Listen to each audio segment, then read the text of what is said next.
In this story, Zoids, the Legend of Heroic Combat, when you hear this, turn the page. Let's begin now.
Guardian of the names of power.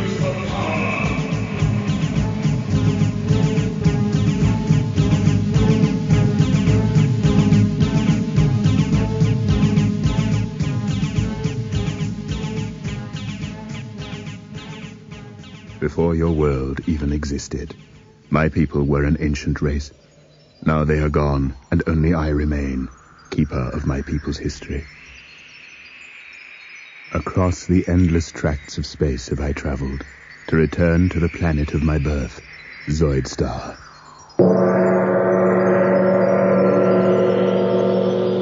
Though my people perished long ago, and their cities were buried by the shifting sands, the machines remain. It is these that have brought me here to perform the last act of the Zoidarian race, the giving of the names of power. When my race was young and had an interest in the affairs of the galaxy, they built the machines, mighty engines of destruction which gave the power of life and death over the other creatures in the galaxy. The Zoidarians turned their gaze outward and laid waste to 1,000 star systems with their machines, their Zoids. But ruling a galaxy was not enough for the Zoidarians.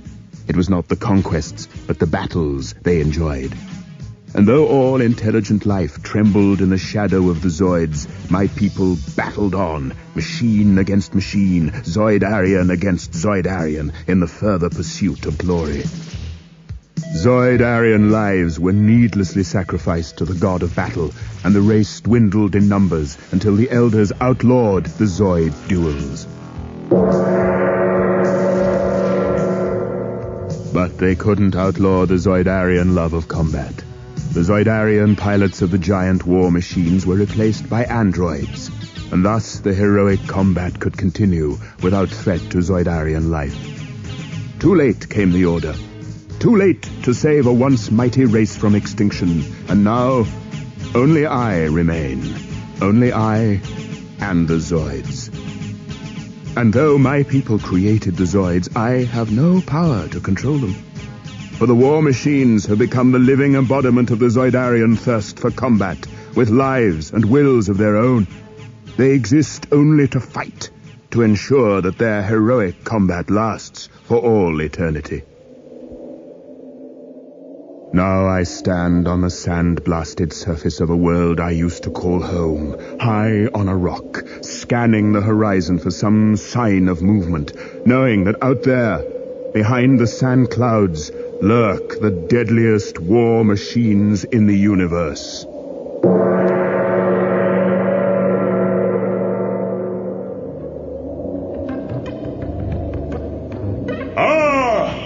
It begins! I hear the unmistakable sound of an approaching Zoid, and I turn to gaze at the scuttling machine. Its bulky, armored body is supported on 8 slender legs. Its guns point directly at me. But I feel no fear. This creature is fast. So fast, even my eyes find it hard to follow. I have seen this creature before. It is the quickest of all Zoids. For the first time, I open my mouth to utter this creature's name of power. You are Spider-Zoid. Let all beware your matchless speed and deadly firepower. The machine neither moves nor speaks. It is as if we both sense the approach of another, though no sound can be heard above the sighing winds of Zoidstar. Then the quiet is shattered by the arrival of one more powerful than Spider-Zoid.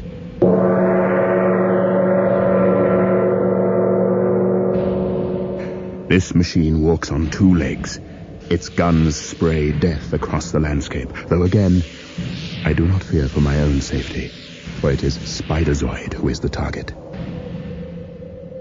I speak another name of power. Trooper-Zoid! Invincible soldier of the Zoid infantry, master of destruction, dealer of death. The machines charge at each other and lock in heroic combat, their computer brains seething with hatred, though they know not the reason for their enmity. It is a dance of devastation, a panorama of violence. I have no taste for this. I have seen too much already. I turn my gaze out over Zoidstar's boiling seas, but even here the Zoids hold sway. From beneath the waves, a sleek head rises into the sky. Created to rule the oceans of Zoidstar, this war machine serves as the eyes of the Zoids. I bestow the name of power.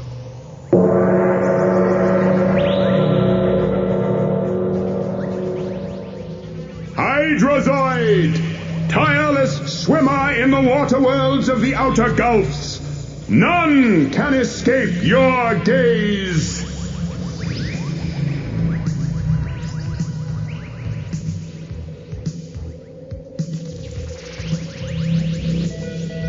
When the music ends, turn your cassette over.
Devastating though these machines may be, they are the least powerful of their kind.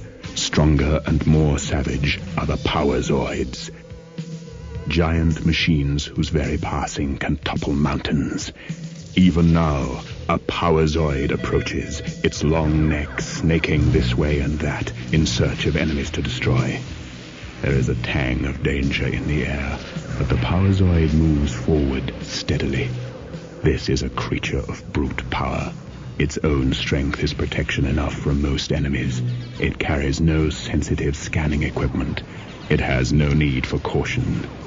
I speak the name of power.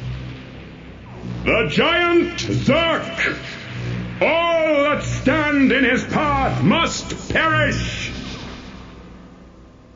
Zerk pauses and turns his gaze upon me. Compared to the strength of this creature, my own power is nothing. Then it speaks, and my blood turns to ice. The voice I hear has no warmth, no spark of emotion. Stand aside, Namer. Your time is done. I am master of Zoidstar now. This creature stands over me, gloating, supremely confident of its own invincibility, making its deadliest mistake. For no matter how powerful the giant Zerk may be, there is sure to be one stronger or more cunning than he. And there is, unknown to Zerk, there is another Power Zoid nearby. With Zerk's attention on me, I probe with my mind into the distance to discover the nature of this new Power Zoid. I feel energy. I feel thunder. There is power beyond imagining. This must be the strongest Zoid of all. Thus I utter the ultimate name of power.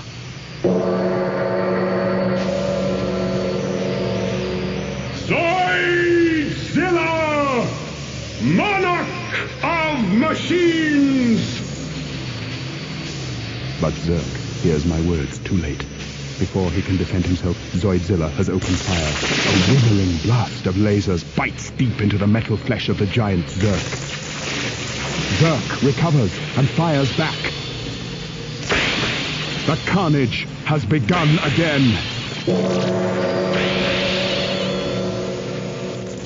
Everything takes second place to the way of the warrior. Smoke and dust hang heavy over their battlefield. The sounds of combat fill the air. So it has been, so it will be, until one Zoid stands victorious over all. But the ways of destiny are strange indeed.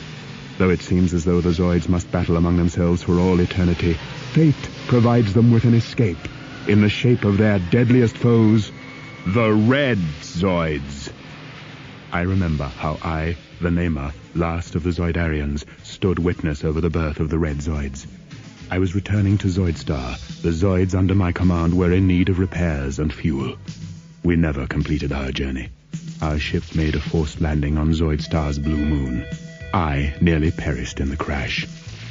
The blue moon was a world vastly different to Zoidstar. Cold, airless, uninhabited. To survive, the Zoids changed. Where the first Zoids were cold creatures of metal, the Zoids of the blue moon became adapted to their new environment. Their bodies now generated heat. Their blue shells became red, and these Zoids did not battle among themselves, but cast around in search of others to turn into creatures like themselves. Thus they became Red Zoids, terrible metal monsters whose only driving force was the defeat of the blue Zoids and the destruction of all life in the galaxy. Now I am a silent participant in the first meeting between the blue and red Zoids. But it is the war machine Spider Zoid who first discovers the existence of the Red Zoids when he is attacked by Hellrunner. Hellrunner! Famed among the Zoids for his speed of attack and withdrawal. Few Zoids can match the swiftness of his attack. Few except for Spider Zoid, fastest of all Zoids.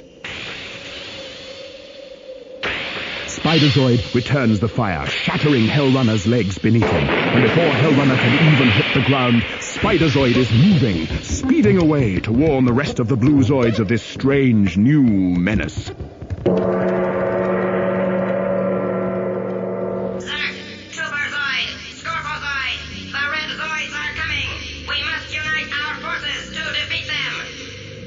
It is Zerk who replies. I am the invincible Zerk. Only the mighty Zoidzilla can stand against me. I will fight these Red Zoids. But as Zerk turns to face his new foes, the sound of a laser blast rings out. Zerk takes a direct hit to his head. His android pilot is dislodged, and he is completely immobilized. It is a dark day for the blue Zoids when one of their champions is so easily defeated. Only one among the Red Zoids has the firepower to secure Zerk's destruction in one shot. Red Horn the Terrible! Imperial leader of the Red Zoids! For the Blue Zoids, there is no escape. They must stand and fight as the war machines of Red Horn stream to attack. And though Red Horn is powerful enough by himself, there is another whose presence may well turn the tide of the battle against the Blue Zoids. The traitor! Mammoth the Destroyer! Once a Blue Zoid, now a follower of Red Horn, brings his terrible power to bear on his former allies. The Blue Zoids have only one hope now. Their leader, mighty Zoidzilla, must join the fray. For only through Zoidzilla's matchless strength can the Blue Zoids hope to survive.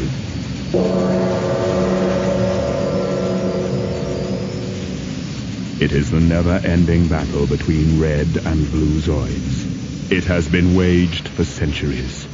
It rages still, with no end in sight. I, the Namer, last of the Zoidarians, guardian of the names of power, keeper of the legend of heroic combat, have spoken.